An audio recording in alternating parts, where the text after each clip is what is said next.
أكد فوزي بن مراد الناطق الرسمي باسم هيئة الدفاع في قضية اغتيال شكري بالعيد أن الأبحاث توصلت إلى تورط 3 جزائريين في هذه الجريمة السياسية، وأضاف أن أطرافا تونسية مكنتهم من العبور يوم 5 فبراير عبر الحدود مع ولاية القصرين، لكنه أوضح أنه لا يتهم السلطات الجزائرية مباشرة. أنا لم أقحم دولة الجزائر، أنا تحدثت على المعلومات اللي تقول دخلوا وخرجوا من الجزائر، أما دولة الجزائر لم أقحمها، وليست لا علاقة للجزائر أو مخابراتها بعملية الاغتيال ولا مصلحة للأشقاء الجزائريين في ذلك.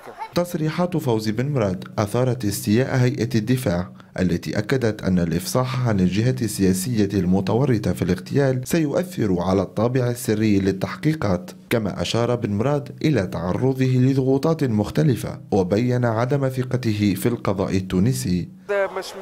ما يقعش توحيد الصفوف وما يقعش اتخاذ موقف موحد.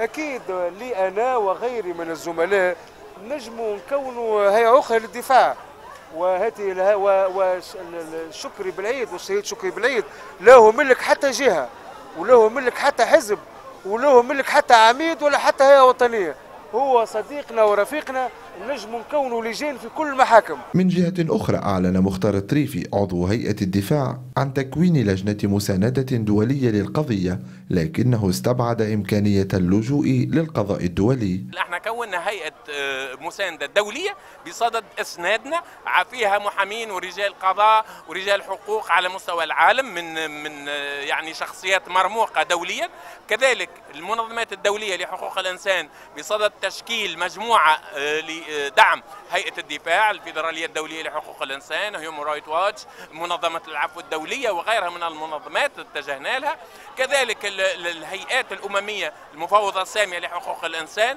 المقررين الخاصين بحقوق الإنسان، وربما عند الاقتضاء نلتجئ إلى مجلس حقوق الإنسان في الأمم المتحدة. هذا الكل لكي نقول وأنه لن نسكت عن الحقيقة. اختلاف المعطيات وسرية التحقيقات جعل من قضية شكري بالعيد بابا لتواتر الفرضيات في انتظار إعلان رسمي عن الجهة والأطراف التي تقف وراء هذا الاغتيال السياسي.